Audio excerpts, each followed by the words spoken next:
Today I want to show you a very unique Soviet-made electrometric relay with the amber insulator. So this is how it looks like closer. This yellow piece of plastic is actually a real natural amber. And so they selected it based on its transparency and clearness.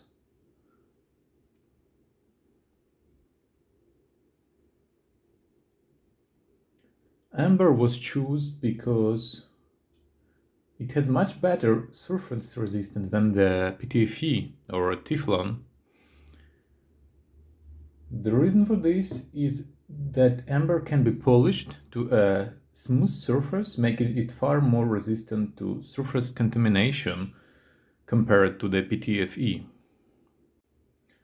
To make this device electrometric, the designers had to address two main challenges. First one is the leakage between the contacts and the chassis. And second one is charge injections, because when you do the switching and there is a magnetic field influence over the conductor, it always generates the charges inside the conductor. So when you do the electrometry, you are usually measuring very low values of the current, so those induced in charges actually can influence your measurements by very high degree. So by using amber, they achieved an extraordinary resistance between the contacts, approximately 100 teraohms. This is impressive value even by the today's standards. To reduce charge injections or generation, they employed a very clever construction using magnetic field shielding. According to the documentation, the charge injection is less than 1 femtocoulomb, which was fantastic for its time. This is how the relay looks inside. I have removed all the washers and spaces, and it consists of three main parts: the coil, and the core of the coil is not moving, the chassis, and actually the contact group.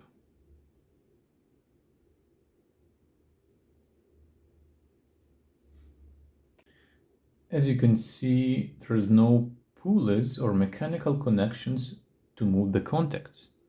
Actually, the contact group is magnetically isolated from the coil as well.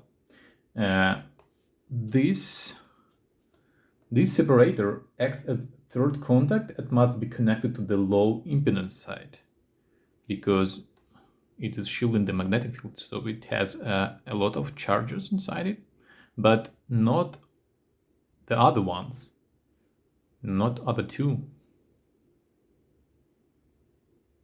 So as you can see, there is a small disc between the large disc and the contact. That is the main switch contact. So the disc attached to the main moving contact is made of ferromagnetic material and moves under the influence of the magnetic field. To reduce the magnetic field's influence on the main contact, the designers created this separator using a combination of ferromagnetic and diamagnetic materials. The construction ensures that the magnetic field is focused only at a single point, at a specific point under the ferromagnetic disc, and nowhere else. This reduces the charge injections and any other currents that will be created inside the conductor.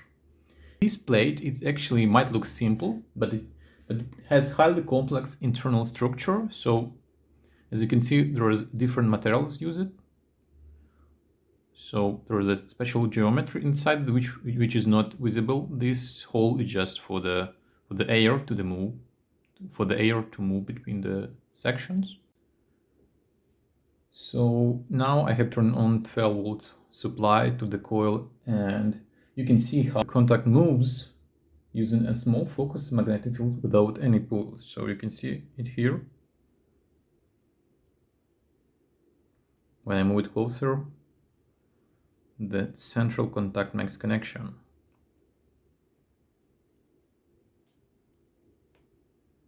So you see it still makes connection far away from the center of the coil, of the core, because this place makes a focus for the magnetic field.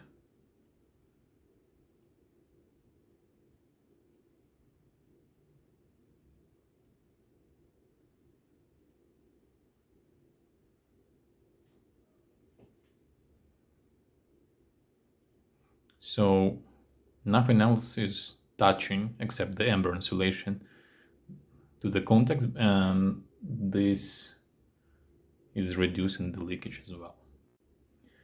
So as you can see, this relay had a very clever design for its time. These type of relays were used in electrometers, integration circuits, and differentiator circuits. One of such devices I know is the EK16 low current calibrator. Here are the PCBs where these relays were installed. These boards include inverters and integrators housed in a thermostat for the linear voltage ramp generator. This generator was used to generate low current by applying voltage, linearly changed voltage to a known capacitor. There will be more interesting stuff on the channel. Thanks for watching.